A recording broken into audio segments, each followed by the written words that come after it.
Good evening, everyone.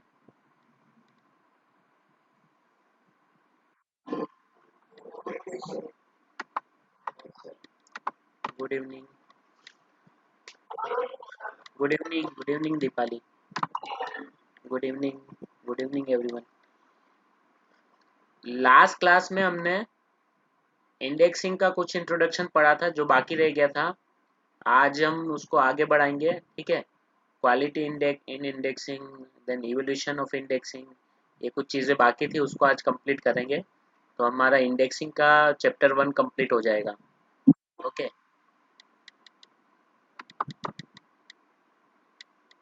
I am sharing the book.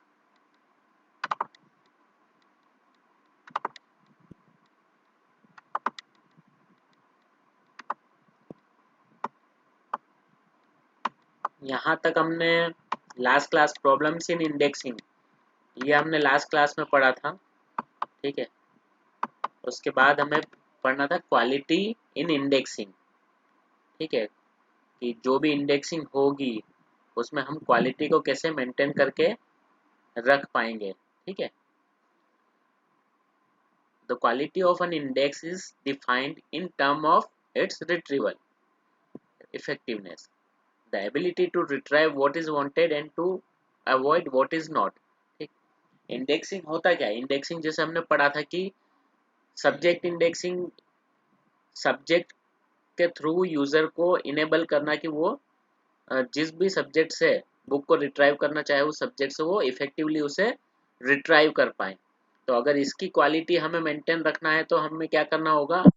हमें ये देखना होगा कि यूजर जो बुक रिट्राइव करना चाहता है, क्या वो उसे रिट्राइव कर पा रहा है, ढूंढ पा रहा है, ठीक है। क्या उसके सर्च में अनवांटेड सर्च रिजल्ट तो नहीं आ रहे, ठीक है। तो जो वो ढूंढ पा रहा है वो उसे मिलना चाहिए, और जो चीजें उसे नहीं चाहिए उसे अवॉइड करना है। अगर ये दो टास्क कंप्लीट हो रहे हैं तो हमारी जो इंडेक्सिंग होगी वो क्वालिटी इंडेक्सिंग होगी। Quality in indexing lead to better perform in retrieving documents, ठीक है। डॉक्यूमेंट को रिट्राइव, रिट्राइव का मतलब होता है हम सर्च करके जो ढूंढते हैं ना, ब्राउजिंग करना, उसे कहते हैं रिट्राइव करना। तो जो इंडेक्सिंग होती है वो डॉक्यूमेंट्स रिट्रीवल के ऊपर डिपेंड करती है कि उससे डॉक्यूमेंट्स जो हैं वो कैसे रिट्रीव हो रहे हैं। The governing idea is that indexing should be neutral, objective and independent of a particular indexer's subjective judgment। तो इंडेक्सिंग कैसी होनी चाहिए? वो न्यूट्रल होना चाहिए, ऑब्जेक्टिव होना चाहिए, यानी बिल्कुल अप टू द पॉइंट होना चाहिए, और independent of particular indexer subjective judgement. वो किसी भी इंडेक्सर, जो व्यक्ति इंडेक्सिंग करेगा उसे कहा जाएगा इंडेक्सर, और उसके अपने सब्जेक्ट के जो जजमेंट है, सब्जेक्टिव जजमेंट है, उससे वो इंडिपेंडेंट होना चाहिए, ठीक है। ऐसा ना हो कि उसकी जो बायसनेस है, सब्जेक्ट बायसनेस, वो इंडेक्सिंग पे हावी हो रही है। और उससे बचने के लिए क्या करना होगा? उसे एक स्टैंडर्ड टूल का यूज करना होगा। जब हम स्टैंडर्ड टूल का यूज करेंगे हम किसी भी प्रकार की बायसनेस जो होती है उससे हम बच जाएंगे, ठीक है ना। हमारी जो इंडेक्सिंग होगी वो क्या होगी? एकदम कंट्रोल्ड वोकेबलरी की होगी, और अकॉर्डिंग टू रूल्स होगी। An indexing failure on the part of indexer may take place at the following stages of indexing process। Indexing failure कब होगा और कौन कौन सी स्टेजेस पे हो सकता है? इंडेक्सिंग जो भी कर रहे हैं, जिसे इंडेक्सर हम इंडेक्सर कहते हैं, तो इंडेक्सर के द्वारा इंडेक्सिंग फेलियर के चांसेस कौन कौन सी स्टेप्स है उसके बारे में थोड़ी इंफॉर्मेशन दी हुई है, जिसको हम थोड़ा सा पढ़ेंगे, ठीक है। फर्स्ट यहाँ पे दिया हुआ failure in establishing concept during conceptual analysis of content of a document. अगर इंडेक्सर उस बुक के अंदर जो कंटेंट है और उसके कॉन्सेप्ट्स हैं उसको एनालाइज करने में असफल होता है, तो फिर वो क्या करेगा? वो उसे गलत सब्जेक्ट अलॉट कर सकता है, और गलत सब्जेक्ट अलॉट करने से क्या होगा? यूजर को अनवांटेड बुक्स मिलेगी।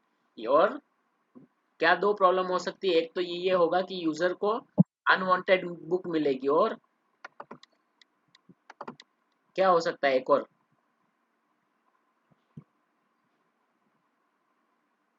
एनीवन?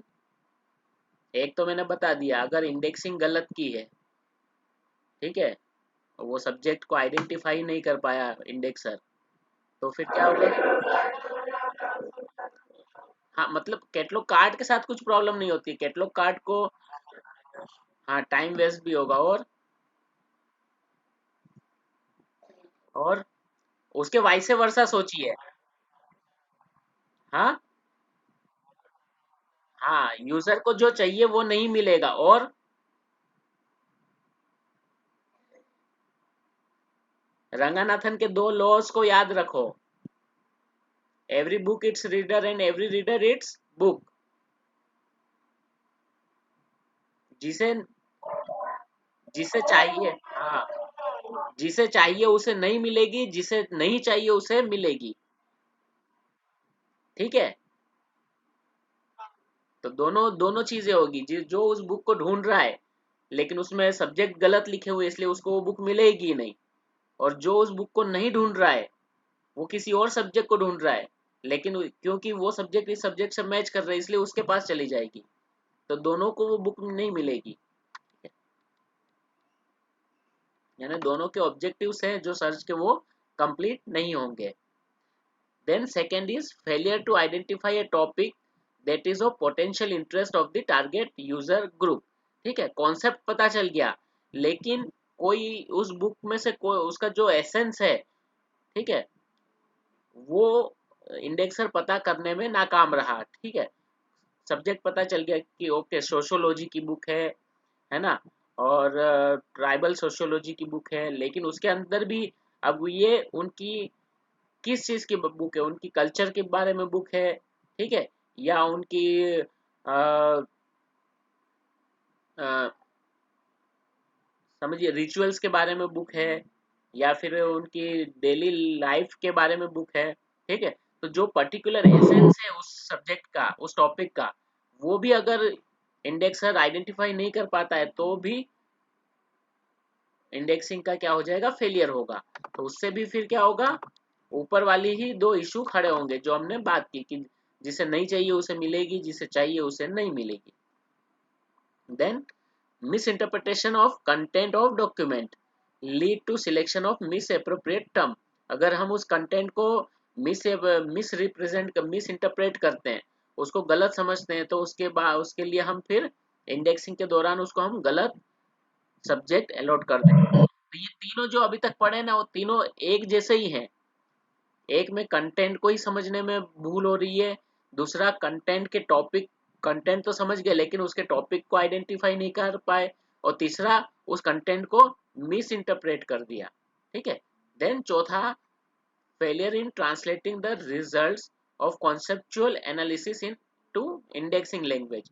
हमने समझ तो लिया, लेकिन हम उसके लिए कोई जो पर्टिकुलर टर्म चाहिए उस टर्म को हम आइडेंटिफाई नहीं कर पाए, एक पर्टिकुलर टर्म जो चूज करना था वो नहीं कर पाए।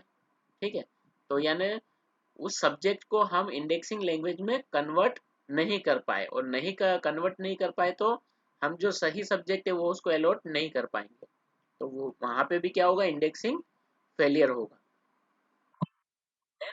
Failure to use most specific terms to represent the subject of the document. ठीक है, उस सब्जेक्ट के लिए जो सबसे, उसको हम समझ भी गए हैं, लेकिन उसके लिए सबसे ज़्यादा अप्रोप्रिएट जो टर्म है, जो इंडेक्सिंग जिसके द्वारा सर्च हो सकता है, उस टर्म को हम यूज नहीं कर पाए। ठीक है, then use of inappropriate term for the subject of document because of the lack of subject knowledge or due to the lack of seriousness on the part of indexer। ठीक है, अब अगर हम सही नहीं दे पाए तो उसका मतलब क्या होगा, हम गलत दे देंगे। ठीक है, अगर हम अप्रोप्रिएट टर्म नहीं दे पाए तो उसका मतलब है हम इनअप्रोप्रिएट टर्म दे रहे हैं। ठीक है, और ये कैसा क्यों होता है, फर्स्ट होता है कि सब्जेक्ट नॉलेज की कमी की वजह से हो जाता है, वो सब्जेक्ट को आइडेंटिफाई नहीं कर पाए, या फिर इंडेक्सर उस चीज को सीरियसली नहीं लेता है। ठीक, कैजुअली ले लेता है कि ओके हमें सब्जेक्ट कोई भी देना है, हम इसलिए अलॉट कर रहे हैं। ठीक है, तो अगर ये चीजें होगी तो वो क्या करेगा, इन अप्रोप्रिएट टर्म्स को चूज कर लेगा। Then omission of important term, वो यही है, ये थर्ड वाला, ये नीचे से जो थर्ड है, failure to use the most specific term. ठीक है, तो वहीं पर है ओमिशन ऑफ इंपॉर्टेंट टर्म्स, यानी जो बहुत इंपॉर्टेंट टर्म्स है उनको यूज नहीं किया गया, छोड़ दिया गया। तो ये सारी क्या है, स्टेजेस है जहाँ पे इंडेक्सर इंडेक्सिंग में प्रॉब्लम क्रिएट कर सकता है, और उस प्रॉब्लम की वजह से क्या होता है, इंडेक्सिंग फेलियर हो सकता है। Then the quality of indexing depends on two factors. First, qualification and expertise of the indexer. Second, quality of indexing tools. Indexing की क्वालिटी दो चीज़ों पर डिपेंड करती है, एक जो इंडेक्सर है उसकी क्वालिफिकेशन कितनी है, उसकी एक्सपर्टाइज कितनी है, और सेकेंड कि इंडेक्सिंग के जो टूल्स हैं वो कौन से यूज़ किए जा रहे हैं इंडेक्सर के द्वारा। इन दो चीज़ों पे डिपेंड करता है कि इंडेक्सिंग की क्वालिटी कैसी होगी। Then in order to achieve quality in indexing, the indexer should have adequate knowledge of the field covered by documents he or she is indexing। ठीक है, अगर बहुत अच्छे से इंडेक्सिंग करनी है तो इंडेक्सर के पास उस सब्जेक्ट का, उस विषय का एडिक्वेट यानी पर्याप्त नॉलेज होना चाहिए। He or she should understand the term of the documents as well as the rules and procedures of the specific indexing system। ठीक है, तो उसे शब्दों की समझ होना चाहिए, शब्दों के बारे में ज्ञान होना चाहिए, इंडेक्सिंग के रूल के बारे में पता होना चाहिए। ठीक है, और जो भी इंडेक्सिंग सिस्टम वो यूज कर रहे हैं उसके स्पेसिफिक प्रोसीजर्स के बारे में भी पता होना चाहिए। Quality control would be achieved more effectively if indexer have contact with user। ठीक है, अब क्वालिटी अगर जो इंडेक्सर है उसका कांटेक्ट यूजर के साथ है, डेली यूजर के साथ वो बात करता है, वो उनके बुक जो सर्च करते हैं, बुक आइडेंटिफिकेशन करते हैं या बुक ब्राउज करते हैं, उसमें अगर वो हेल्प करता है तो इंडेक्सर को क्या होगा, पता होगा कि यूजर्स कौन से बुक ढूंढने के लिए कौन से टर्म्स का यूज करते हैं। ठीक है, तो उससे क्या होगा, उसे पता होगा कि कौन से टर्म्स यूजर के द्वारा यूज किए जाते हैं और उन तरह के टर्म्स को वो चूज करेगा, और उस तरह के टर्म्स को चूज करेगा तो वो क्या करेंगे, ज़्यादा से ज़्यादा रिट्रीवल में यूज़र को वो हेल्प करेगी। ठीक है, तो उससे क्या होगा, इंडेक्सिंग में क्वालिटी आएगी। An indexer who has contact with the user might better be able to represent the document in accordance with the how user think। Okay, user कैसे सोचता है, कौन से टर्म्स यूज करता है वो उसे पता होगा, इसलिए वो इंडेक्सिंग ज़्यादा अच्छी तरीके से कर पाएगा। The idea is that the indexer should attempt to determine the subject of the document taking into account the user's question and information needs। ठीक है, तो इंफॉर्मेशन नीड्स यूजर्स की जो है उसको ध्यान में रखते हुए इंडेक्सर को सब्जेक्ट को चूज करने के जितने भी डिसीजन है वो लेना चाहिए। This might help the indexer when a document content multiple concepts. ठीक है, अगर एक कोई ऐसी बुक है जिसमें मल्टीपल कॉन्सेप्ट है तो भी यूजर को ये पता चल जाएगा कि इस बुक को कौन से टर्म्स या कौन से सब्जेक्ट अलॉट किए जाए, कि कौन से टर्म्स के अंदर ये बुक इंडेक्स की जानी चाहिए। ठीक है, कौन से यूजर इस बुक को ज़्यादा पढ़ेंगे, तो ये सारा नॉलेज इंडेक्सर को होगा। In such a situation the indexer can select only those concept to represent the content of document which are regarded as most relevant by the given community of the user। ठीक है, जो term सबसे ज़्यादा user community use करती है उन्हीं terms को use किया जाएगा। ठीक है, और वो कब किया जाएगा, जब इंडेक्सर के यूजर्स के साथ डायरेक्ट कांटेक्ट है। तो indexing quality can be tested by analysis of retrieval results, that is by calculating recall and precision ratio। ठीक है, इंडेक्सिंग की क्वालिटी कैसी है, अगर वो कैसे पता लगाना है, अगर वो पता लगाना है तो जो रिट्रीवल या ना सर्च के जो रिजल्ट्स आ रहे हैं उसके द्वारा वो पता चलेंगे, और उसमें किन चीज़ों का कैलकुलेशन किया जाता है, वहाँ पे रिकॉल्स एंड प्रिसीजन का कैलकुलेशन किया जाएगा कि रिकॉल्स कितने हो रहे हैं और प्रिसीजन कितने हो रहे हैं। तो रिकॉल और प्रिसीजन का जो रेशियो है उसको कैलकुलेट वहां पे किया जाएगा। रिकॉल एंड प्रिसीजन पता है सभी को? What is recall and what is precision? देखिए, रिकॉल का मतलब है ज्यादा ज्यादा डॉक्यूमेंट आप कोई सर्च कर रहे हो, उसके ऊपर अगर ज्यादा सर्च आ रहे हैं, उसमें रिलेवेंट डॉक्यूमेंट कम है, तो वो क्या हो गया? रिकॉल हो गया। ठीक है। और प्रिसीजन क्या हुआ कि जब आप सर्च कर रहे हो तो उसके रिजल्ट्स कम आ रहे हैं लेकिन उसमें ज्यादा रिलेवेंट डॉक्यूमेंट है ना, तो उसको बोलते हैं प्रिसीजन। यानी आपका जो सर्च का रिजल्ट है वो आपको एकदम प्रिसाइज तरीके से दे रहा है, उसमें मैक्सिमम डॉक्यूमेंट जो होंगे वो आपके सर्च के रिलेवेंस में होंगे। ओके। और रिकॉल में क्या होगा?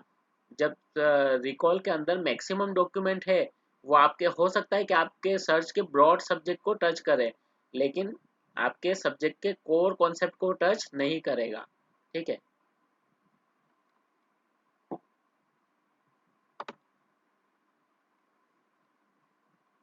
Indexing, then indexing consistency. अब कंसिस्टेंसी इंडेक्सिंग में हम कैसे रख सकते हैं? It is assumed that there is a relationship between indexing consistency and indexing quality. It is to say, an increase in consistency can be expected to cause an improvement in indexing quality. ठीक है। तो ये कहा जाता है कि indexing consistency और indexing quality दोनों के बीच में एक गहरी रिलेशनशिप है।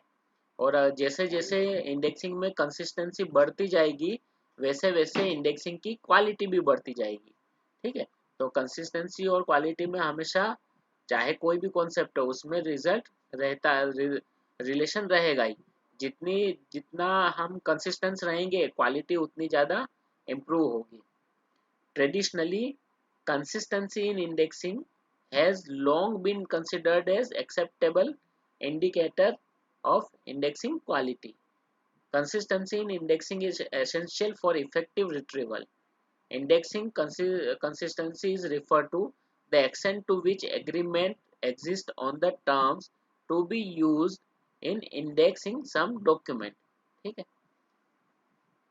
तो इंडेक्सिंग कंसिस्टेंसी का मतलब क्या है कि किसी टर्म, ठीक है, किसी डॉक्यूमेंट को रिप्रेजेंट करने के लिए कोई अगर टर्म यूज किया गया है, तो उस टर्म की एक्सटेंशन यानी उसकी लेंथ कितनी होती है, उसकी कितने समय तक लोग उसको, उस टर्म को उस डॉक्यूमेंट से रिलेट करते हैं। ठीक है, ये एग्री करते हैं कि हाँ, ये जो टर्म है ये इस बुक को या इस डॉक्यूमेंट को रिप्रेजेंट कर लेता है। ठीक है। तो वो जितना ज़्यादा होगा तो कंसिस्टेंसी उतनी ज़्यादा होगी। Consistency is measure that relates to the work of two or more indexer. It should remain relatively stable throughout the life for a particular indexing system. ठीक है। तो जो भी इंडेक्सिंग कंसिस्टेंसी है, वो किसी भी इंडेक्सिंग, अलग अलग अगर इंडेक्सिंग है तो उसमें वो हमेशा स्टेबल होना चाहिए, और ये माना जाता है कि वो उसकी इंडेक्स लाइफ टाइम वो स्टेबल होना चाहिए। ठीक है। ऐसा नहीं है कि आज हम किसी और टर्म का यूज़ कर रहे हैं, अगली बार किसी और टर्म का यूज़ करेंगे, तो वो टर्म्स की जो कंसिस्टेंसी है वो ऐसे ही बरकरार रहनी चाहिए। Consistency is particularly important if information is to be exchange between agency in documentary network. ठीक है। तो अगर इंफॉर्मेशन को हम एक एजेंसी से दूसरी एजेंसी या एक लाइब्रेरी से दूसरी लाइब्रेरी में भी हम शेयर करते हैं, तो भी उसकी कंसिस्टेंसी बरकरार होनी चाहिए, और उस समय कंसिस्टेंसी ज़्यादा इंपॉर्टेंट हो जाती है। An important factor in reaching the level of consistency is completely impartial in the indexes. The goal of the consistency is to promote standard practice in indexing. ठीक है। तो consistency का मतलब क्या है? एक इंडेक्सिंग में एक स्टैंडर्ड प्रैक्टिस को वो बढ़ावा दे। तो जितनी भी लाइब्रेरी एक प्रकार की अगर इंडेक्सिंग टेक्निक्स यूज कर रही है, तो उन सब में एक तरह की समानता होनी चाहिए। एक ही तरह के डॉक्यूमेंट अगर 4 लाइब्रेरी में है, तो उन सभी जगह उसके लिए जो टर्म्स यूज किए गए हैं वो लगभग समान होना चाहिए। It has for long been observed that different indexers tend to assign different indexing terms to the same document as they differ considerably in their judgment as to which term reflects the content of a document more adequately. ठीक है, अलग अलग indexer एक ही document को represent करने के लिए अलग अलग टर्म्स का यूज करते हैं. क्यों? क्योंकि उनके लिए उनका जो इंडेक्सिंग उसका जो सब्जेक्ट नॉलेज या सब्जेक्ट जजमेंट है, ठीक है, वो अलग अलग होता है.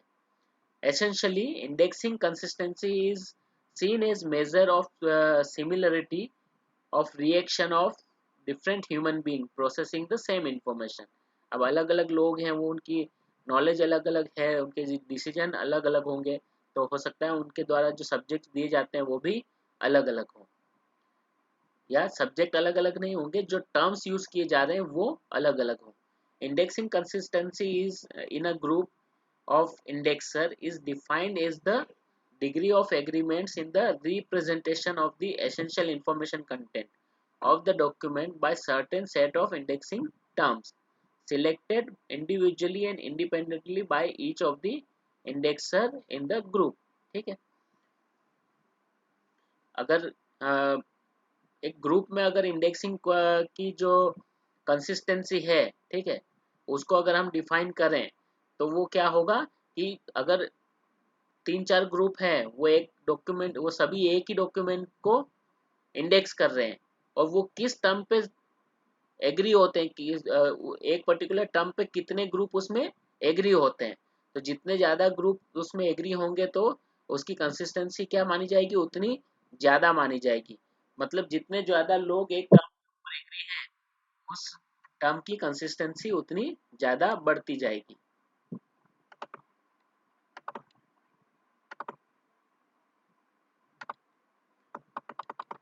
In the process of indexing, indexers choose what topic to represent to and what to call those topics. ठीक है, कि कौन सा टॉप इंडेक्सर का काम ही ये होता है कि वो चूज करे कि कौन सा टॉपिक रिप्रेजेंट कर रहा है डॉक्यूमेंट को और कौन सा टॉपिक उन्हें इंडेक्स करना है.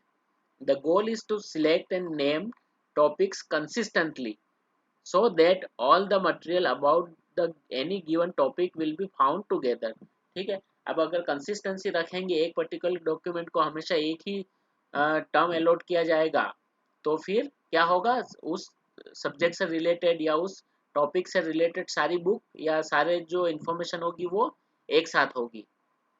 Ideally, if two indexer are uses the same thesaurus or classification scheme to index the same document, they are supposed to assign the same indexing term or class number.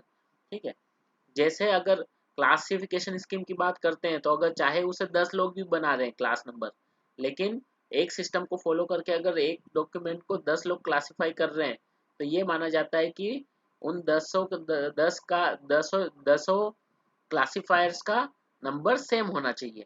वैसे ही indexing के लिए माना जाता है कि अगर एक ही थिसरस 10 लोग यूज कर रहे हैं एक सब्जेक्ट को या एक डॉक्यूमेंट को इंडेक्स करने के लिए, तो सभी का इंडेक्सिंग टर्म सेम होना चाहिए.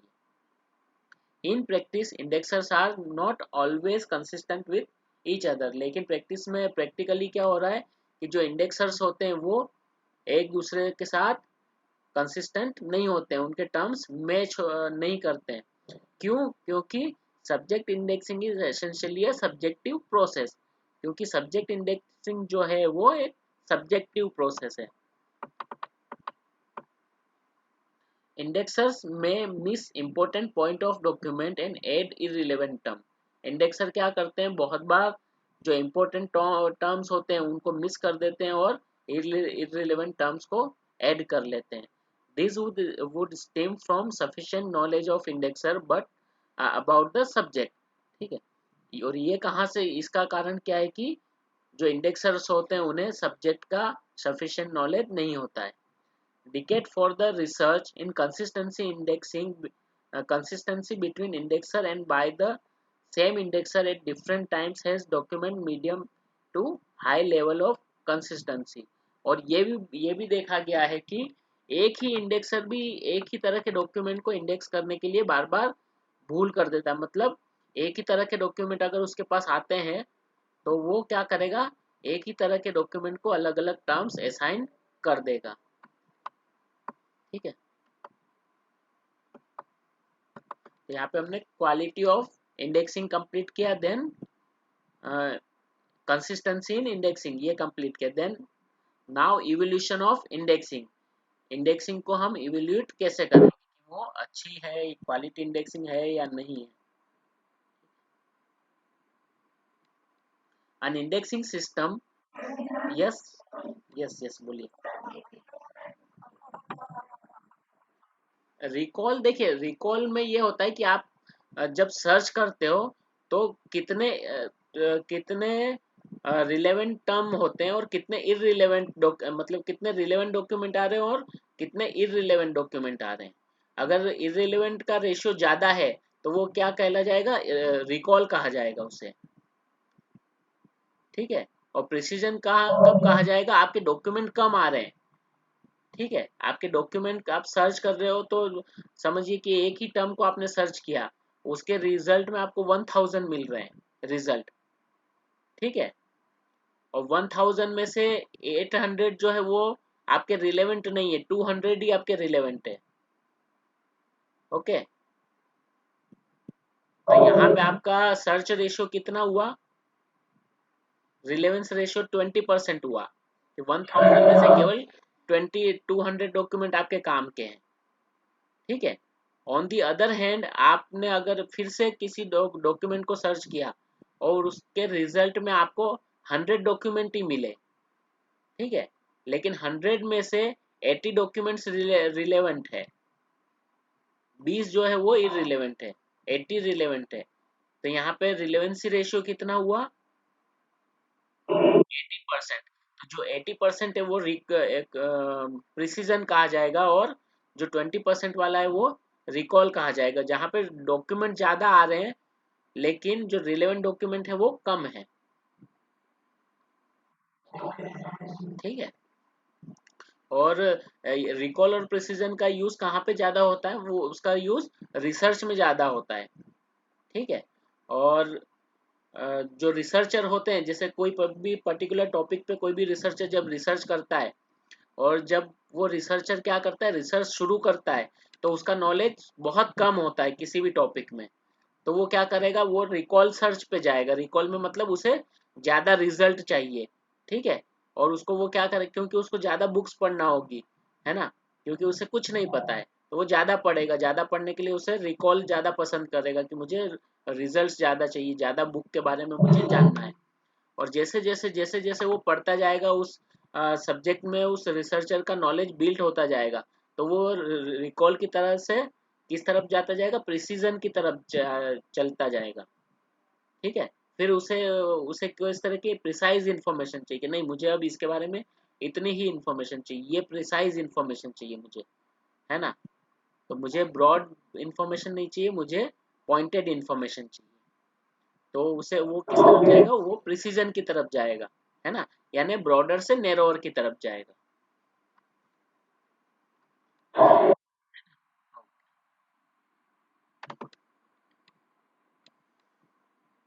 An indexing system is subsystem of information retrieval system, and hence its performance is directly linked up with overall performance of entire information retrieval system.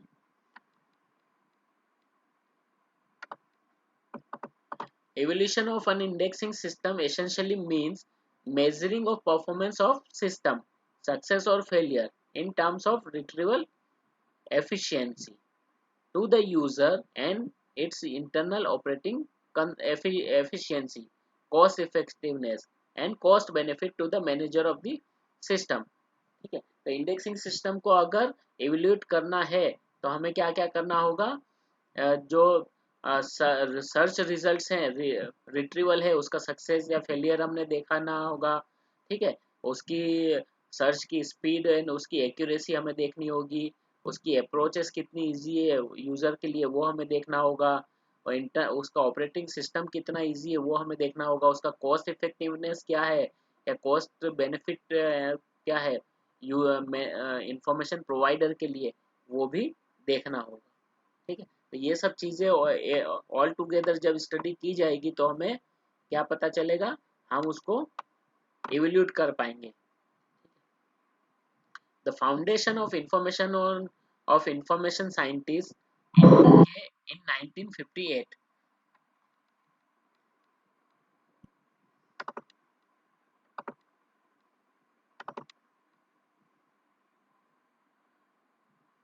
Coincides closely with the beginning of the notion of experimental evolution of information retrieval system in general and indexing system in particular। एक organisation थी, that is institution of information scientist. ये 1958 में कहाँ बनी, UK में बनी। और इन्होंने क्या किया, उन्होंने एक्सपेरिमेंटल इवोल्यूशन शुरू किया इंफॉर्मेशन रिट्रीवल सिस्टम का। ठीक है, और उसमें भी वो इंडेक्सिंग सिस्टम को विशेषता ध्यान देते थे इंडेक्सिंग सिस्टम। ठीक है, although there had been some earlier attempts, we usually mark the start of traditional and Cranfield experiments, which ran from 1958 to 1967। यानी उससे पहले भी कुछ अटेम्प्ट हुई है, लेकिन जो ये अटेम्प्ट थी ये ऑर्गेनाइजेशन की, इंस्टीट्यूट ऑफ इंफॉर्मेशन साइंटिस्ट, इनकी अटेम्प्ट को इंडेक्सिंग सिस्टम के इवोल्यूशन की बिगनिंग माना जाता है। अब किसी भी इंडेक्सिंग सिस्टम को अगर इवोल्यूट करना है तो उसके पर्पस क्या होंगे। ठीक है, तो पहला तो ये होगा कि to identify the level of performance by a given indexing system. कोई भी इंडेक्सिंग सिस्टम है उसकी परफॉर्मेंस कैसी है। ठीक है, दूसरा कि कोई भी इंडेक्सिंग सिस्टम जो है वो यूजर की क्वेरी को, ठीक है, या यूजर के सब्जेक्ट डिमांड को कैसे फुलफिल कर रहा है। Third, to compare the performance of two of more indexing system against the standard. ठीक है, दो या दो से अधिक स्टैंडर्ड इंडेक्सिंग सिस्टम है, उसको एक स्टैंडर्ड के अगेंस्ट अगर उसको कंपेयर किया जा रहा है तो उनकी परफॉर्मेंस कैसी आ रही है, ये देखने के लिए भी एवोल्यूशन किया जाता है इंडेक्सिंग का। Then to identify the possible source of failure of the given indexing system और inefficiency with a view to raising the level of performance at a future date। ठीक है, तो अगर उसमें फेलियर हो रहा है इंडेक्सिंग सिस्टम में तो वो किस लेवल पे हो रहा है, कहाँ हो रहा है, ताकि उससे हम क्या कर सकते हैं, भविष्य में इम्प्रूव कर सकें, सुधार सकें। To justify the existence of a given indexing system by analysing its cost and benefit. ठीक है, अगर इवोल्यूशन नहीं करेंगे तो किसी भी चीज के अस्तित्व में रहने का या ना रहने का जस्टिफिकेशन नहीं दिया जा सकता। तो इंडेक्सिंग सिस्टम की जरूरत है या नहीं है, तो उसको अगर एनालाइज करना है तो ये देखना पड़ेगा कि उसमें जो कॉस्टिंग आ रही है वो कितना आ रहा है और उसका बेनिफिट क्या आ रहा है। तो यानी उसकी कॉस्ट एनालिसिस भी जरूरी है। To establish a foundation of further research on the researches of relative success of alternative technique. ठीक है, तो इवोल्यूशन से क्या होगा, इवोल्यूशन क्या करेगा, इंडेक्सिंग की टेक्निक्स में या इंडेक्सिंग के विषय में और भी फर्दर रिसर्च के लिए क्या करेगा, नए फाउंडेशन ले करेगा, नए नए रास्ते बनाएगा कि कहाँ पे इसमें और अधिक रिसर्च की जरूरत है। Then to improve the means employed for attaining objective and to redefine goals in view of research finding। ठीक है, तो अगर इवोल्यूशन करेंगे तो हमें ये पता चलेगा कि जो ऑब्जेक्टिव्स हैं इंडेक्सिंग के वो फुलफिल किए जा रहे हैं, वो अचीव किए जा रहे हैं या नहीं किए जा रहे हैं, और उसके नए गोल्स या नए जो ऑब्जेक्टिव्स हैं उसको भी क्या किया जा सकता है, सेट किया जा सकता है।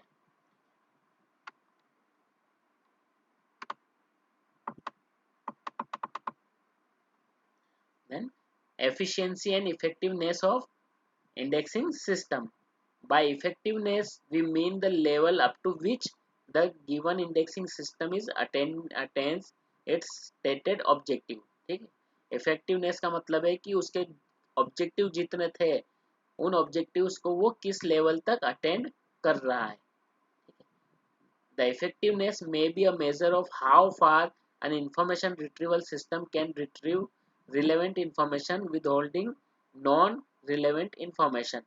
तो इफेक्टिवनेस का मतलब ये भी है कि कोई भी इंफॉर्मेशन रिट्रीवल सिस्टम कितनी जो रिलेवेंट डॉक्यूमेंट है उनको आइडेंटिफाई कर रहा है या रिट्रीव कर रहा है, और अनरिलेटिव जो है इररिलेटिव जो डॉक्यूमेंट्स है उसको वो अवॉइड कर रहा है.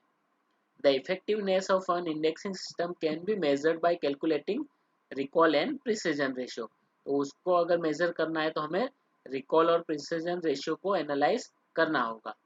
Bye efficiency we know how economically the indexing system is achieving its stated objective. ठीक है, एफिशिएंसी का मतलब ये है कि जो इंडेक्सिंग सिस्टम तैयार किया गया है वो कितना कॉस्ट इफेक्टिव है, यानी कितने कम पैसे में या कितने कम खर्च में वो अधिक से अधिक रिजल्ट दे रहा है. ठीक है, that mean that is efficiency. Efficiency can be measured by such factors such as at what minimum cost and effort does the system function effectively. ठीक है, कि उस सिस्टम को चलाने के लिए कम से कम कितना फाइनेंस या कितना कॉस्ट लगता है, कम से कम कितनी एफर्ट में वो सिस्टम वर्क कर लेता है. ठीक है, ये भी उसके अंदर एनालिसिस किया जाता है. It may be necessary that the cost factor are to be calculated indirectly such as response time, user efforts, and cost involved and so on. ठीक है, तो उसमें जो अगर सर्च करने तो उसका रिस्पॉन्स टाइम कितना लग रहा है. ठीक है, यूजर को कितनी मेहनत करनी पड़ रही है कोई बुक को ढूंढने के लिए, उसके अंदर कितना कॉस्ट आ रहा है. तो ये सारी चीजें उस तरह के उस एनालिसिस में आ जाती है, कॉस्ट एनालिसिस में. Then evolution criteria. इवोल्यूशन करना है तो इवोल्यूशन का क्राइटेरिया क्या होगा. It is evident from the history of experimental evolution of information retrieval system that there has been remarkable coherent development of a set of criteria for the evolution of information indexing system. ठीक है, तो उसके अंदर historically बहुत ज़्यादा development हुआ है, अलग अलग समय पे अलग अलग क्राइटेरिया तय किए गए हैं. This evolution criteria generates arguments, disarguments, heated disputes, but there remain a relatively stable common core which has, despite its limitations, served as well over the last 50 years. ठीक है, कुछ क्राइटेरियाज ऐसे थे जिसमें बहुत ज़्यादा डिसएग्रीमेंट हुआ, आर्ग्यूमेंट हुआ, डिस्प्यूट भी हुआ, लेकिन उसके बाद भी यह क्राइटेरिया जो थे वो सिस्टम को इवेल्यूट करने के लिए एक इम्पोर्टेंट रोल प्ले करते आए हैं for last 50 years. The most important criteria for evolution of indexing systems are recall and precision. Indexing system को अगर एवोल्यूट करना है तो सबसे ज़्यादा जो इम्पोर्टेंट क्राइटेरियाज होते हैं वो होते हैं रिकॉल एंड प्रिसीजन. ठीक है, रिकॉल एंड प्रिसीजन बहुत इंपॉर्टेंट टॉपिक है. अगर इसमें से कोई क्वेश्चन हो सकता है कि पूरा ऐसे टाइप ना आए, तो हो सकता है कि recall and precision short note में भी आ जाए. तो रिकॉल एंड प्रिसीजन को भी आप थोड़ा समझिए, है ना. Recall refers to the indexer's ability to let relevant document through the filter. Recall ratio is a ratio of relevant document retrieved to a total number of relevant documents potentially available. It measures the completeness of output. Hence, the recall performance can be expressed quantitatively by means of a ratio called recall ratio, as mentioned below.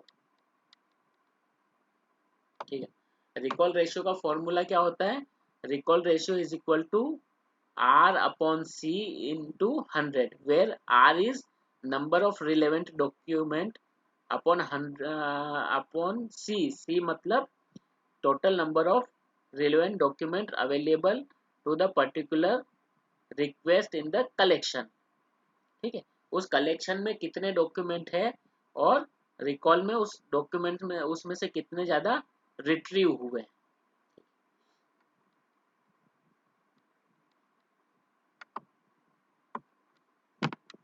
Then precision ratio क्या हुआ, when the some system retrieves item are relevant to a given query is also retrieves some document which uh, that are not relevant. These non-relevant items affect the success of the system because they must be discarded by the user, uh, which result in wastage of a significant amount of time. The term precision refers to the indexer's ability to hold back documents not relevant to the user. Precision ratio is the ratio of relevant documents retrieved to the number of documents retrieved. It measures the preciseness of the output, how precisely an indexing system functions. If recall is the measure of a system's ability to let through wanted item, precision is the measure of system's ability to hold back unwanted item. The formula is for calculation of precise ratio is precision ratio is equal to R upon L into 100, where R is total number of relevant document retrieved against the search and L is total number of document retrieved in that search. ठीक है, यानी जो मैंने कहा था कि total number of document कितने retrieve किए गए और उसमें से कितने डॉक्यूमेंट रिलेवेंट हैं. ओके, तो ये है प्रिसीजन रेशियो. तो जहाँ पे स्पेसिफिक सर्च होता है वहाँ पे प्रिसीजन रेशियो काम आता है, और जहाँ पे आपको ब्रॉडर सर्च करना होता है वहाँ पे रिकॉल काम आता है, क्योंकि रिकॉल में रिसर्चर इनिशियल फेज में होता है और वो ये चाहता है कि वो अधिक से अधिक उस सब्जेक्ट से रिलेटेड बुक्स पढ़े, लेकिन वो जैसे जैसे आगे बढ़ता जाता है तो वो क्या करता है, वो अपने सर्च में प्रिसाइज होते जाता है.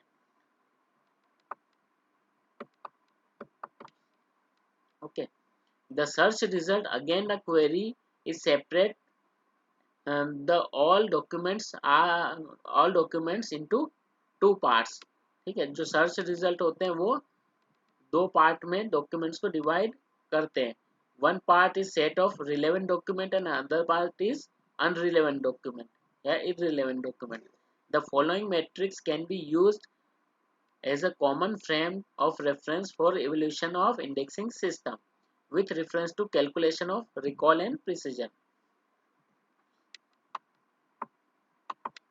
ठीक है, अब देखिए यहाँ पे ये रिलेवेंस डॉक्यूमेंट है. ठीक है, अब डॉक्यूमेंट यहाँ पे रिट्रीव्ड है, यहाँ पे नॉट रिट्रीव्ड है और यहाँ पे टोटल है. ठीक है, तो यूजर अगर कोई सर्च कर रहा है तो ए यहाँ पे क्या है, हिट है.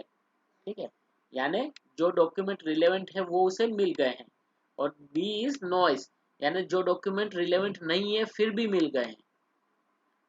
ठीक है, और ये क्या है, जो रिलेवेंट हैं लेकिन छूट गए हैं. ठीक है, और ये क्या है, जो रिलेवेंट नहीं है और फिर भी उसे छोड़ दिया है, तो उस ये क्या है, ये नॉट रिट्रीव्ड है. ठीक है, ये क्या है, रिट्रीव्ड है. ठीक है, सी एंड डी जो है वो रिट्रीव नहीं होते हैं, यानी ये रिलेवेंट है इसलिए छूट गए और ये तो रिलेवेंट है ही नहीं इसलिए सर छूट गए, इसको नहीं किया गया. तो ये ए एंड बी जो है वो रिट्रीव हुए हैं. ठीक है, तो टोटल क्या हुआ, टोटल रिलेवेंट क्या हुआ, ए एंड सी जो होते हैं वो टोटल रिलेवेंट है, और बी और डी जो है वो टोटल इररिलेवेंट है, और टोटल कलेक्शन कितना हुआ, A B C and D.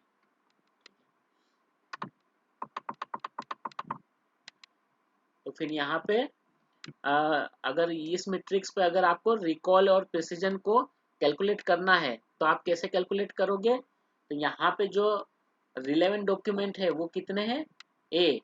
ठीक है, अपॉन ए एंड सी, और सर्च टोटल आपने आइडेंटिफाई टोटल कलेक्शन कितना है रिलेवेंट डॉक्यूमेंट का, ए एंड सी. ठीक है, इंटू 100. तो ये उसका फॉर्मूला होगा रिकॉल का. ठीक है,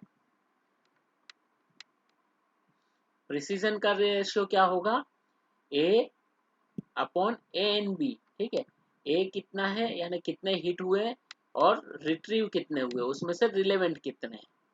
ठीक है, तो ये क्या हुआ, ये प्रिसीजन का रेशियो है कि हमारे सर्च में प्रिसाइज रिजल्ट यार रिलेवेंट रिजल्ट कितने आ रहे हैं?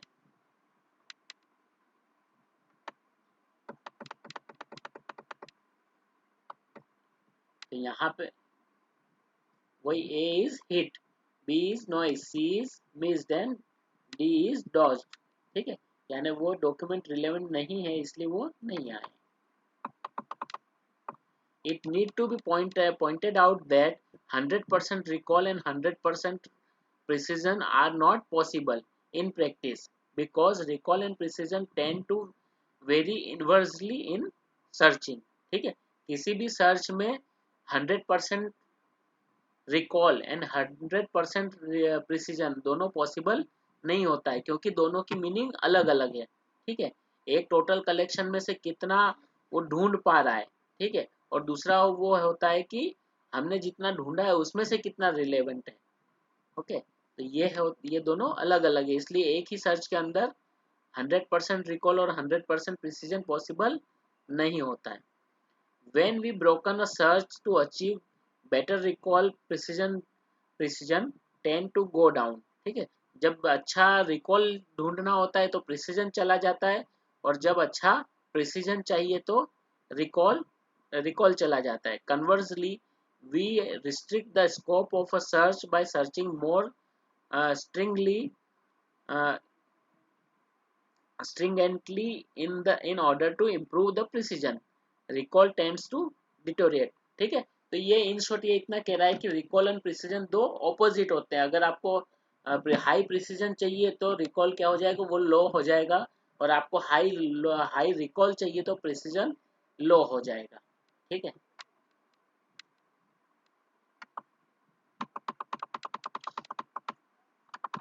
नाउ इसका अभी रिलेवेंस क्या है इंडेक्सिंग सिस्टम जो है उसका. In human history relevance has been around forever. As long as humans tried to communicate, they use information effectively. The concept of relevance is the fundamental concept of information. In fundamental concept of information science in general and information retrieval in particular. Evolution of indexing will never be effective until there is an understanding of the percept of relevance. ठीक है, तो information की अगर हम जब भी बात करेंगे तो वहाँ पे जो रिलेवेंस जो कॉन्सेप्ट है उसका बहुत ज़्यादा इम्पोर्टेंस होता है क्योंकि अगर हम कुछ भी पढ़ रहे हैं तो हम ये देखेंगे कि जो हम पढ़ रहे हैं वो हमें जो पढ़ना है उसके वो रिलेवेंस में है या नहीं है.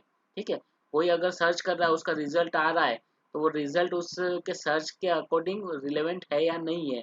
तो ये जो रिलेवेंस का कॉन्सेप्ट है ये बहुत ज़्यादा important है. Relevance is one of the most important type of measure used in evaluation of information retrieval system and is highly debated issue in information retrieval system. There does not seem to be any consensus among the experts on the definition of relevance. ठीक है, हालांकि जो relevance की definition है उस पे जो scholars हैं उनकी उसका एक मत नहीं है. अलग अलग लोग अलग अलग डेफिनेशन रिलेवेंस की जो है वो देते हैं. The first full recognition of relevance is underlying notion came in 1955 with a proposal to use recall and relevance as measure of retrieval effectiveness in which relevance was underlying criteria for measures. ठीक है, 1955 में सबसे पहले इसके ऊपर debate हुई थी जब ये कहा गया था कि इंफॉर्मेशन इंडेक्सिंग सिस्टम की इवोल्यूशन के लिए हमें रिकॉल और रिलेवेंस को स्टडी करना चाहिए. But the term pertinence refers to a relationship between document and information need. ठीक है, जो pertinent है एक टर्म है जो pertinent. ठीक है, इससे पहले जो अच्छा यहाँ लिखा है कि later in because of confusion renamed precision sometime it was used pertinence. ठीक है, बाद में प्रिसीजन की जगह बहुत बार पर्टिनेंस का यूज किया गया था. लेकिन पर्टिनेंस का मीनिंग क्या होता है, एक डॉक्यूमेंट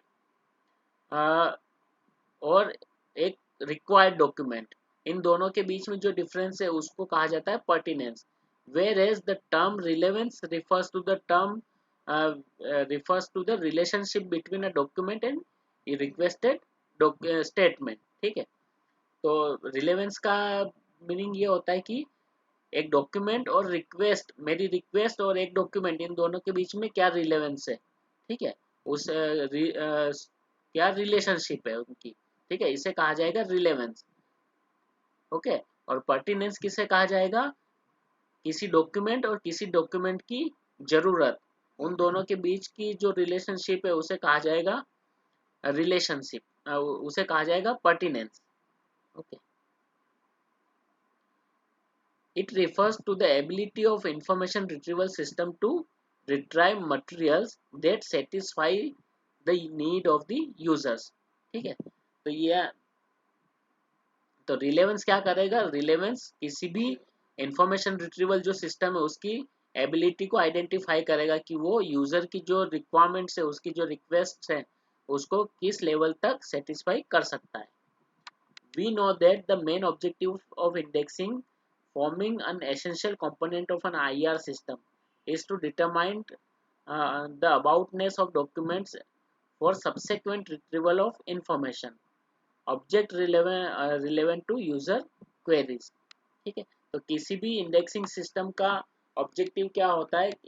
इंडेक्सिंग सिस्टम एक किसी भी आईआर इंफॉर्मेशन रिट्रीवल सिस्टम का एक पार्ट होता है, और उसका ऑब्जेक्टिव ये होता है कि यूजर को उसकी जो डिमांडेड, उसकी जो रिक्वायर्ड बुक है या डॉक्यूमेंट्स है उस तक पहुंचाने के लिए उसके उसे कम से कम मेहनत करनी पड़े. ठीक है, इसलिए वो ऐसे टर्म्स को असाइन किए जाए जिससे वो यूजर अपने जो डॉक्यूमेंट्स है उस तक, उन डॉक्यूमेंट्स तक जल्दी से जल्दी या विदाउट किसी प्रॉब्लम वो उन डॉक्यूमेंट को आइडेंटिफाई कर पाए. Relevance denotes how well a retrieved set of documents meets the information need of the user. अब रिलेवेंस क्या करता है, रिलेवेंस इस चीज को इंगित करता है या इसे इन्फॉर्म करता है कि कोई डॉक्यूमेंट है वो किसी यूजर की नीड को कितना सेटिस्फाई कर सकता है. ठीक है, to what extent the topic of a retrieved set of information object matches the topic of the query of the information need. ठीक है, जो इंफॉर्मेशन सर्च की गई है, ठीक है, वो यूजर की जो रिक्वायर्ड इंफॉर्मेशन है उससे कितनी मैच करती है, ये क्या तय करता है, ये रिलेवेंस तय करता है. In most of the evolution studies, relevance was applied to stated request, but it has now been well established that the user requests do not reflect their information need completely. ठीक है, अब लेकिन ये बहुत ज़्यादा इसमें डिबेट हुआ, research हुआ और ये आइडेंटिफाई किया गया कि यूजर्स जो सर्च करते हैं, ठीक है, तो उनका जो सर्चेस होते हैं, उनके सर्च क्वेरीज होती है, वो भी उनकी इंफॉर्मेशन नीड को 100% या कंप्लीटली क्या नहीं करती है, रिफ्लेक्ट नहीं करती है. ठीक है, उनको क्या चाहिए वो उनकी सर्च क्वेरी से ज़्यादातर समय नहीं पता चलता है. Therefore, the current view that the relevance is to be judged in relationship to both expressed and unexpressed need rather than restricting only stated queries. ठीक है, तो इसलिए ये माना गया है कि इस पे अभी क्या चल रहा है कि ये व्यूज है कि जो रिलेवेंस है वो केवल आइडेंटिफाइड डॉक्यूमेंट और यूजर्स की जो क्वेरी है उसके ऊपर ही केवल स्टडी नहीं किया जाना चाहिए, कि बल्कि ऐसे क्वेरीज पे भी उसका रिलेवेंस ढूंढना चाहिए कि जो उन्होंने यूज ही नहीं की है. It is dependent on the degree to which a user is able to recognize the exact nature of his or her information need and the degree to which his or her need is accurately expressed in the form of a request. Information retrieval system can create relevance. They take a query, match it to the information object in the system by following some algorithm, and provide the what they consider relevant. ठीक है, तो कोई भी system, कोई भी information system क्या कर सकता है, वो ऐसी क्वेरीज को या ऐसी नीड को आइडेंटिफाई नहीं कर सकता है जो यूजर ने पूछी ही नहीं है। वो क्या कर सकता है, यूजर ने कोई क्वेरी डाली, उस क्वेरी से रिलेटेड कौन से डॉक्यूमेंट्स हैं, उन डॉक्यूमेंट्स को आइडेंटिफाई करेगा और यूजर तक रख देगा। ठीक है, ये काम है किसी भी इंफॉर्मेशन सिस्टम का, इंफॉर्मेशन रिट्रीवल सिस्टम का। People derived relevance from the obtained information and obtained objects. They relate and interpret the information or information object to the problem at hand, their cognitive state, and the other factors.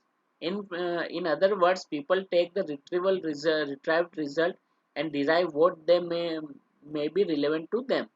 Relevance is derived by inference. ठीक है, तो ये यहाँ पे क्या आ गया, third तरह की एक पॉलिसी आ गई। पहले ये कहा गया कि यूजर इंफॉर्मेशन रिट्रीवल सिस्टम ने जो रिट्राइव किया है और यूजर ने जो क्वेरी डाली है, उन दोनों के बीच की जो स्टडी है उसे रिलेवेंस कहा जाना चाहिए। फिर एक और व्यू आया जहाँ पे ये कहा गया है कि जो उन्होंने क्वेरी डाली है या जो वो क्वेरी डालना चाहते हैं, उन दोनों के साथ रिट्रीव डॉक्यूमेंट का स्टडी की जाना चाहिए। लेकिन वहाँ पे ये पॉसिबिलिटी नहीं थी, क्योंकि वो क्या और सर्च करना चाहते हैं तो वो तो किसी को पता नहीं चल सकता है। फिर तीसरा ये व्यू आया कि जो इंफॉर्मेशन रिट्रीवल सिस्टम है उनका काम केवल इतना है कि वो डॉक्यूमेंट जो मांगा गया है मशीन से, वो मशीन क्या करेगी, उस डॉक्यूमेंट को अपने कलेक्शन के साथ, उनकी जो क्वेरीज है उसको अपने कलेक्शन के साथ मैच करके यूजर को दिखाएगी। तो यहाँ पे जो रिलेवेंस है उसको क्या कहा गया, it is derived bye inference. ठीक है, वो उस मशीन के साथ, मशीन के जो सिस्टम में डाला गया वो उसी से डिराइव किया जाएगा। Although relevance is extensively used in evolution of information retrieval, there are considerable problems associated with reaching an agreement on its definition, meaning, evolution and application in information retrieval. ठीक है, इसका बहुत ज़्यादा इंफॉर्मेशन रिट्रीवल रिलेवेंस जो term है इसका information retrieval में use किया गया है, लेकिन यहाँ पे अलग अलग चीज़ों में इस पे आर्ग्यूमेंट या डिबेट्स चलती रही है। ठीक है, चाहे वो डेफिनेशन हो या उसकी मीनिंग हो या उसकी एप्लीकेशन हो या उसका एवोल्यूशन। ठीक है, there are number of different views on relevance and its use for evolution. ठीक है, तो एवोल्यूशन रिलेवेंस पे या फिर एवोल्यूशन के लिए उसका यूज कैसे किया जाए उसके ऊपर भी अलग अलग व्यूज है। This is because there are degrees of relevance. Relevance is subjective factor depending on the individual. The same question posted by two different queries may require two different answers. It is because of the fact that inquirers seek information from their own corpus of knowledge. ठीक है, तो inform जो users होते हैं वो book कैसे search करेंगे, वो अपने नॉलेज के अकॉर्डिंग सर्च करेंगे। ठीक है, thus it appears that the relevance is highly subjective and personal. It is a relationship between individual with information need and a document. ठीक है, तो फिर ये लास्ट में माना गया कि जो रिलेवेंस है वो बहुत ही ज़्यादा सब्जेक्टिव अप्रोच है और पर्सनल अप्रोच है। तो उसके अलावा कौन कौन से फैक्टर्स थे या कौन कौन से क्राइटेरियाज थे जो इंडेक्सिंग सिस्टम को इंडेक्सिंग सिस्टम के एवोल्यूशन के लिए यूज़ किए गए। ठीक है, 1950 से इन्हें यूज़ किया जा रहा है, जैसे रिजोल्यूशन फैक्टर्स। ठीक है, the proportion of total item retrieved over total item in the collection. ठीक है, कलेक्शन में कितने आइटम है और रिट्रीव कितने किए गए। Pertinency factor, the proportion of the relevant item retrieved over a total item of retrieved items. ठीक है, यानी कितने रिलेवेंट आइटम रिट्राइव किए गए, यानी ये एक तरह से क्या हुआ, पर्टिनेंसी ये प्रिसीजन की तरह हुआ है कि जो डॉक्यूमेंट रिट्राइव किए गए हैं उसमें से कितने रिलेवेंट डॉक्यूमेंट है। This factor was popularly named as precision ratio. Okay, ठीक है। Then recall factor is the, यानी पूरे कलेक्शन में कितनी डॉक्यूमेंट्स है और उसमें से कितने डॉक्यूमेंट्स रिट्रीव हुए हैं। The proportion of the relevant item retrieved over a total item of relevant total number of relevant item in the collection, यानी कितने रिलेवेंट आइटम कलेक्शन में है उसमें से कितने रिट्रीव हुए हैं उसे कहा जाएगा recall factor. Then elimination factor, the proportion of non retrieved item over the total item in the collection. ठीक है, तो एलिमिनेशन नाम से ही पता चल रहा है कि कौन कितने डॉक्यूमेंट्स को एलिमिनेट कर दिया गया, यानी उसको ढूंढा ही नहीं सिस्टम ने। ठीक है, अगर 100 किताबें लाइब्रेरी में है एक विषय के ऊपर और उस विषय पे जब सर्च किया गया तो उसमें से केवल 80 किताबें आई, यानी 20 किताबें क्या हो गई, एलिमिनेट हो गई, तो वो 20% क्या हो गया, एलिमिनेशन फैक्टर हो गया। देन नॉइस फैक्टर, तो नॉइस फैक्टर क्या हुआ, यहाँ पे जैसे एलिमिनेट हुआ यानी रिलेवेंट आइटम को नहीं ढूंढा गया, और नॉइस फैक्टर का मतलब है कितना इररिलेवेंट बुक आ गई। अगर 100 किताबें चाहिए, 100 किताबें कलेक्शन में है आपके पास और आपने कोई सर्च किया उसमें से 100 किताबें ही आई, लेकिन उसमें से 80 बुक्स जो है वो रिलेवेंट है और 20 नॉन रिलेवेंट है। ठीक है, तो वो नॉइस फैक्टर हो गया, जो नॉन रिलेवेंट रिजल्ट आ रहा है। ठीक है, तो वो क्या हो गया, नॉइस हो गया। This factor is considered as competent complement of pertinency factor. Then omission factor, the proportion of non-relevant item retrieved over the total number of non-relevant item in the collection. ठीक है, तो यानी नॉन रिलेवेंट कितने search हुए और किसमें से जितने कितने नॉन रिलेवेंट सिस्टम में अवेलेबल है, यानी नॉन रिलेवेंट कितने अवेलेबल है उसमें से कितने नॉन रिलेवेंट सर्च हो गए। ठीक है, तो ये नॉन रिलेवेंट में से नॉन रिलेवेंट को आइडेंटिफाई करना होगा। ये इनके सभी के क्या दिए हुए फॉर्मूला से। ठीक है, रेजोल्यूशन फैक्टर के लिए एल अपॉन एन, तो एल क्या है, रिट्रीव्ड आइटम कितने हैं, और N is total number of document. ठीक है, पर्टिनेंस फैक्टर का भी दिया हुआ, सभी का यहाँ पे फॉर्मूला दिया हुआ है, तो आप इसको ट्राई भी कर सकते हैं कभी।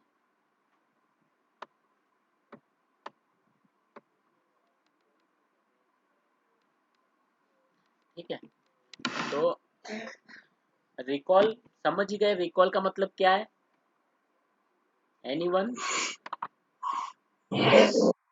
समझ गए ना। रिकॉल मतलब कि टोटल डॉक्यूमेंट आपके पास कितने हैं उसमें से कितने आप सर्च के अंदर रिट्रीव कर रहे हैं, वो रिकॉल हुआ। प्रिसीजन, आपके कितने डॉक्यूमेंट रिट्रीव हुए हैं उसमें से कितने रिलेवेंट है, वो प्रिसीजन हुआ। ठीक है, time lag, it refers to the time elapsing between submission of request and receipt of search result, यानी आपने क्वेरी कब सबमिट की और आपको रिजल्ट कब मिला, तो वो क्या हुआ, टाइम लेग, कितना टाइम लिया है एक सर्च में, वो टाइम लेग होगा। ठीक है, यूजर एफर्ट्स, यूजर एफर्ट्स क्या होगा, it refers to the intellectual and as well as physical effort required from the user in obtaining answer, यानी उसने उसे यूजर को वो अपने रिजल्ट्स को आइडेंटिफाई करने के लिए, अपने रिजल्ट पाने के लिए कितनी मेहनत करनी पड़ी, यानी कितनी एफर्ट डालनी पड़ी। The effort is measured by the amount of time spend in conducting the search और negotiating his queries with the system, यानी उसको कितना समय लगा, उसी से ये पता चलेगा कि उसने कितनी एफर्ट की। Form of presentation of the output, search output, which affects the user's ability to make use of retrieved item। ठीक है, तो जो भी रिजल्ट्स आ रहे हैं वो उसका आउटपुट वो कैसे दिखाई दे रहा है। ठीक है, तो उस पर ये डिपेंड करेगा कि यूजर उसको कितना यूज करेगा। Then coverage of the collection, coverage of the collection का मतलब है कि जो लाइब्रेरी का या डॉक्यूमेंटेशन सेंटर का जो कलेक्शन है वो कैसा है, उसके अंदर कितने रिलेवेंट डॉक्यूमेंट्स हैं, किस तरह के डॉक्यूमेंट्स हैं। ठीक है,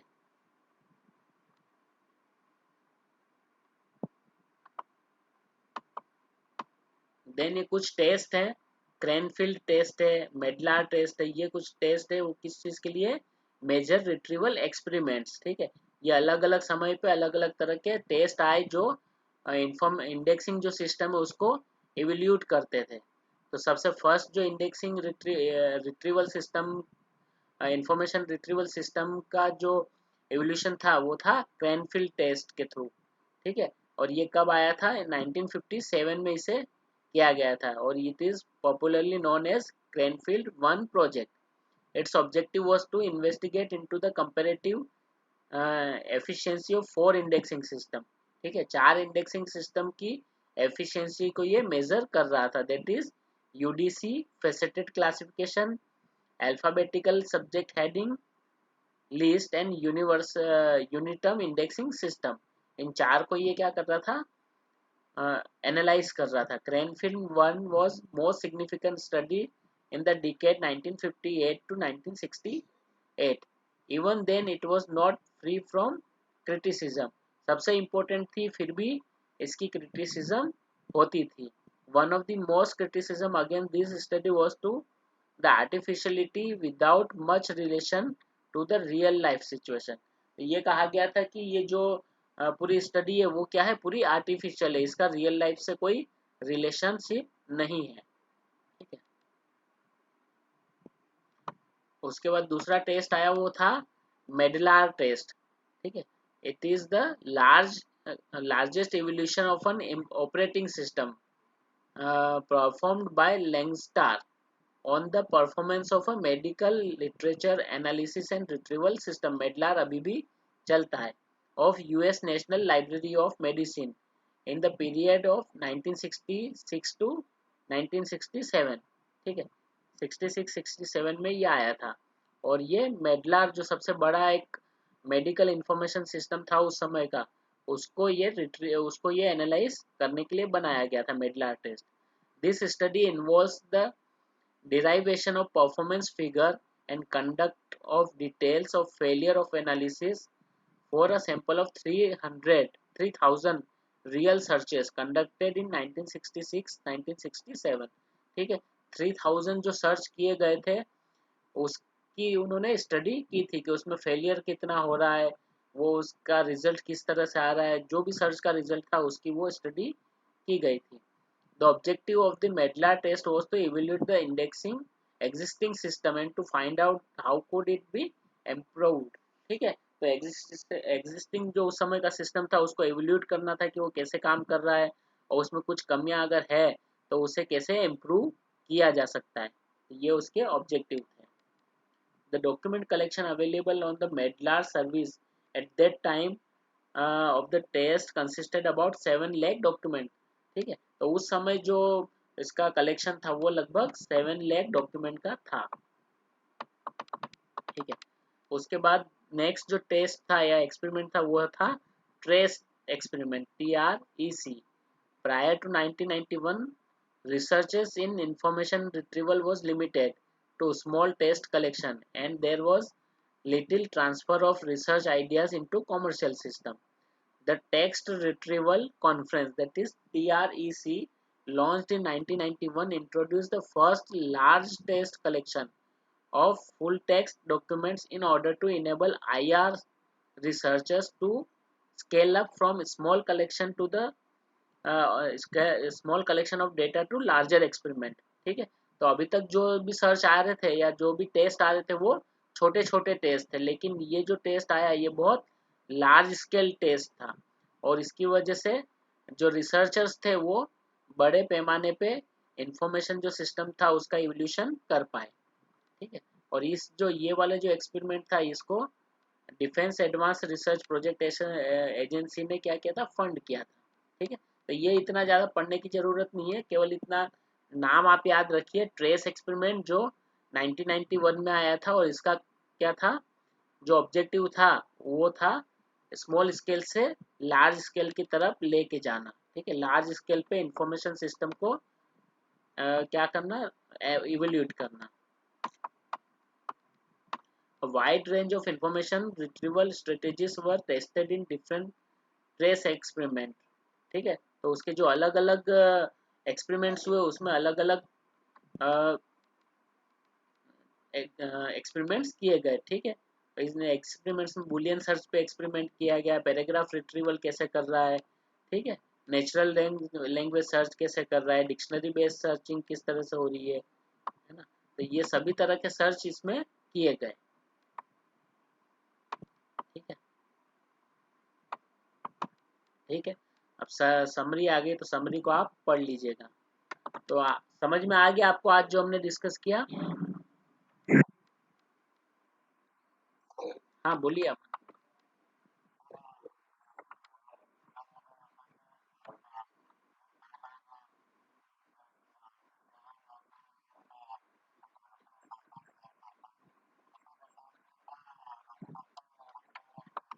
हाँ होती है ना। देखिए रिकॉल और प्रिसीजन और इंडेक्सिंग और एब्स्ट्रैक्टिंग वो दोनों अलग अलग चीजें हैं अमन। देखिए कोई भी वे इंसान जब सर्च शुरू करता है यानी पढ़ना शुरू करेगा, आपको किसी टॉपिक पे इंटरेस्ट है, ठीक है। हम हमारी बात लेते हैं, चलिए। हमें यूक्रेन और रशिया, ठीक है, यूक्रेन रशिया वॉर पे आपको इंटरेस्ट जागा कि नहीं मुझे जानना है बहुत कुछ इसके बारे में। आपको कुछ नहीं पता, जीरो पता है ना।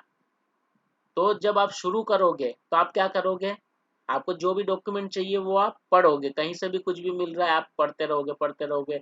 और जैसे जैसे आपका नॉलेज बिल्टअप होगा, ठीक है, तो आप क्या करोगे, फिर आप हर डॉक्यूमेंट नहीं पढ़ोगे, फिर आप स्पेसिफिक इंफॉर्मेशन की तरफ भागोगे कि नहीं ये मुझे पता है, अब मुझे इस क्वेश्चन का आंसर जानना है, मुझे ये जानना है, तो आप फिर स्पेसिफिक इंफॉर्मेशन की तरफ भागोगे। तो यानी उसी तरह से इंफॉर्मेशन रिट्रीवल का भी होता है, ठीक है। वहाँ भी रिकॉल होता है और वहाँ भी प्रिसीजन होता है, ठीक है। रिकॉल क्या होता है कि हमारे कलेक्शन में कितने डॉक्यूमेंट्स है और कितने सर्च कर पा रहा है, इंफॉर्मेशन रिट्रीवल जो सिस्टम है वो।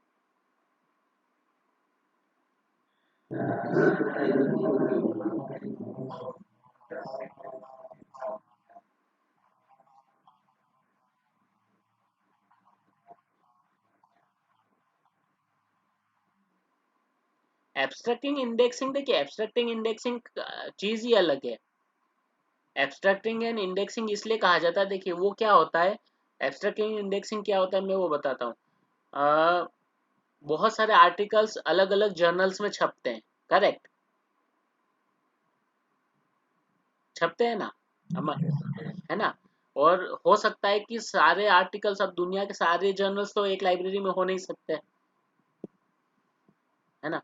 और उसके साथ साथ जो रिसर्चर्स होते हैं उनको भी इतना टाइम नहीं होता है कि वो सारे आर्टिकल्स सारे जर्नल्स में से पढ़ ले। इसलिए कुछ सर्विस प्रोवाइडर ने ऐसी सर्विसेज शुरू की कि हम पर्टिकुलर सब्जेक्ट के ऊपर एब्स्ट्रैक्टिंग एंड इंडेक्सिंग जर्नल शुरू करेंगे। तो वो क्या करते थे कि एक पर्टिकुलर टाइम के अंदर जितने भी उनके उसमें भी जो एब्स्ट्रैक्टिंग या इंडेक्सिंग जर्नल्स होते थे उनके भी सिलेक्टेड जर्नल्स होते थे, वो भी सारे नहीं लेते थे।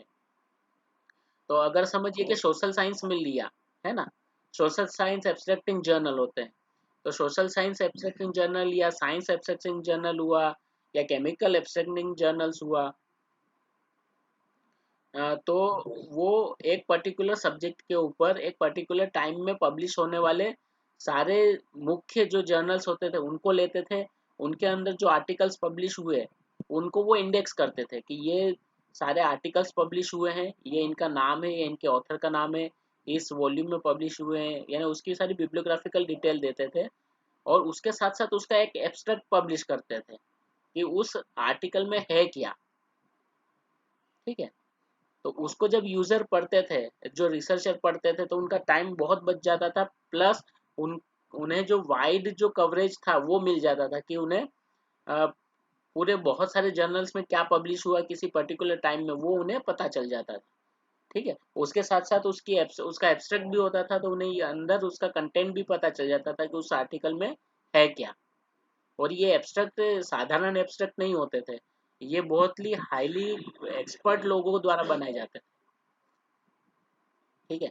तो उसको पढ़ के ही जो रिसर्चर्स थे उनको पता चल जाता है कि इस आर्टिकल का टोटल कंटेंट क्या है, क्या उनके लिए वो जरूरी है, यूजफुल है उन्हें पढ़ना या नहीं है, ठीक है। अगर यूजफुल है तो फिर वो उसे ढूंढ लेते थे। तो ये एब्स्ट्रैक्टिंग एंड इंडेक्सिंग सर्विस है और ये सभी में है, अभी भी है ये। साइंस में है, सोशल साइंस में है, केमिकल में, सीएएस तो बहुत बहुत फेमस सर्विस है इसकी। क्या सीए से केमिकल एब्स्ट्रैक्ट सर्विस। पहले केमिकल एब्स्ट्रैक्ट सर्विस जो थी वो प्रिंटेड फॉर्म में होती थी, अब ऑनलाइन होती है। लेकिन ये है ना, ये बहुत महंगी सर्विसेज होती है, ये फ्रीली अवेलेबल नहीं होती है।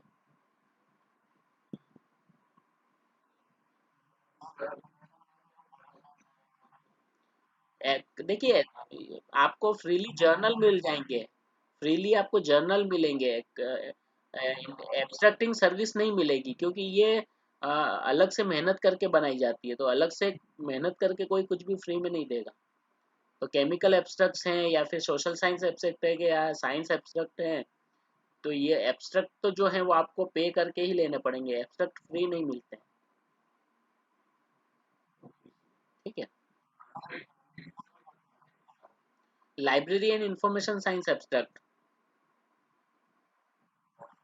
हाँ, तो वो लाइब्रेरी ऑफ इंफॉर्मेशन साइंस के जो फेमस जर्नल्स थे उसको इंडेक्स करता था, और उसमें से उनमें जो आर्टिकल्स पब्लिश होते थे उनका एब्स्ट्रैक्ट पब्लिश करता था। ठीक है।